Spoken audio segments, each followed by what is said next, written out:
আজকে 2024 সালের ডিসেম্বর মাস, আমি বাংলাদেশের মানুষের সামনে ভিডিওতে বলে যাচ্ছি বিডিআর হত্যাকাণ্ড নিয়ে কমিশন গঠন করবে না তারা। অতএব এই যে মানে আপনার কোনো কিছুই যে হচ্ছে না, মানে ইন্ডিয়ার ব্যাপারে সব জায়গায় চুপ, সব কিছুতে কাজ চলছে, এটা চলছে ওটা চলছে, ইন্ডিয়ার ব্যাপারে সব কিছু চুপ। বিডিআরের জওয়ানরা এখন পর্যন্ত জেলখানায় কেন থাকবে, কাকে খুশি করার জন্য? এটার জবাব আসিফ নজরুলকে দিতে হবে।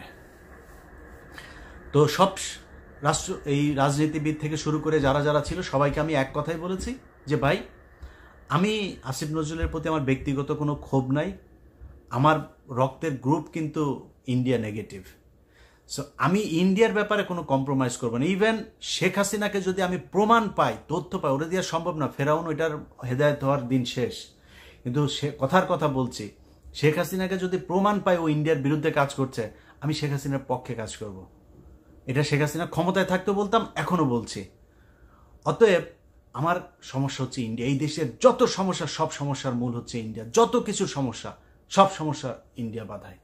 অতএব তাদের এটার বিচার করতে হবে। কারা কারা, কোন কোন সেনাবাহিনীর অফিসার, সেনাবাহিনী এদেশে বিচারের উঠছে না, তাদের বিচার করতে হবে। কোন কোন সেনাবাহিনীর অফিসার এই গুমের সাথে জড়িত ছিল? শুধুমাত্র জিয়াউল হাসান আর ওই ক্যাপ্টেন সোহেল, এই দুইজন সব হত্যাকাণ্ডের সাথে জড়িত না, আরো অনেকে আছে, তাদেরকে ধরতে হবে। প্রথম আলো, ডেইলি স্টার, কালবেলা সহ যেসব সাংবাদিকেরা এই গত 15 বছরে আলেমদেরকে জঙ্গি বানিয়েছে, পুরো বাংলাদেশকে সারা পৃথিবীর সামনে জঙ্গি রাষ্ট্র বানিয়েছে, তাদের বিচার করতে হবে, দ্রুত তাদেরকে ধরতে হবে। এইটা ছাড়া শাক দিয়ে মাছ ঢেকে ইলিয়াসকে আপনাদের সাথে কাজ করানো যাবে না, কখনোই যাবে না। কত কোটি টাকা দিবেন আপনি আমারে বলেন আমি উবার চালাই? আরে বেটা, উবার চালাই, সমস্যা কোথায়? তোর মতো ভিক্ষা করি রে, তোদের মতো চুরি করি, চুরির টাকা আমার পকেটে ঢুকাই। ওইটা ঢুকাইলে তোর হাসিনা মার সময়ে তোর বাপের এখানে বাড়ি থাকতো, তাও নিউ ইয়র্কে না, ক্যালিফোর্নিয়ার সবচাইতে টপ ক্লাস জায়গায় বাড়ি থাকতো।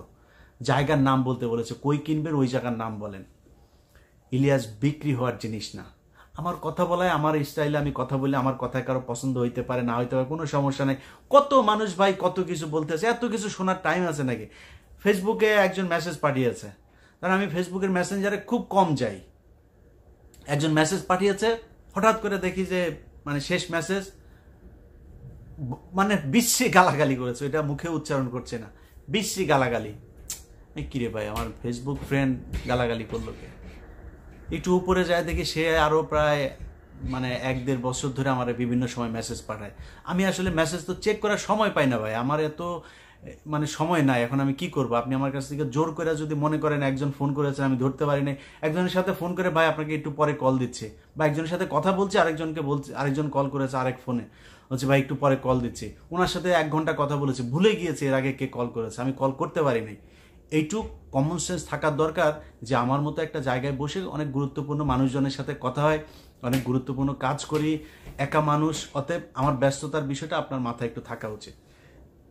সেই ব্যক্তি আমাকে আগে মেসেজ পাঠিয়েছে, ভাই আপনাকে অনেক ভালোবাসি, ভাই আপনার সাথে কথা বলতে চাই, ভাই প্লিজ ফোনটা একটু রিসিভ করেন, প্লিজ একটু মেসেজটা রিপ্লাই দেন।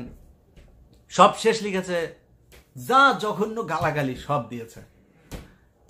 আমার দোষটা কি বলেন তো? আমার দোষটা ওই লোকের মেসেজ আমি দেখি নাই, ওই লোককে আমি মেসেজ রিপ্লাই দেই নাই, এটাই হচ্ছে দোষ। এরকম কত মানুষ কত দিক থেকে কত কিছু। ভাই আমি তো পলিটিক্স করব না, আমি বিপ্লব করতে এসেছি। এখানে যেটা করি না এটা বিপ্লব করি। এই দেশের মানুষকে যে কোনো পরিস্থিতিতে, যে কোনো খারাপ পরিস্থিতি বলেন, ভালো পরিস্থিতি বলেন, যেই পরিস্থিতিতেই হোক, এই দেশের মানুষকে সব সময় ভারতের বিরুদ্ধে সজাগ রাখার জন্য যা প্রয়োজন সেটা করব। আমাদেরকে কেনা যাবে না। এখন আপনারা যদি কিনতে না পাইরা তারপরে যদি নাকি আমাদের বিরুদ্ধে যা মনে চায় তাই বলেন, কিছু করার নাই তো।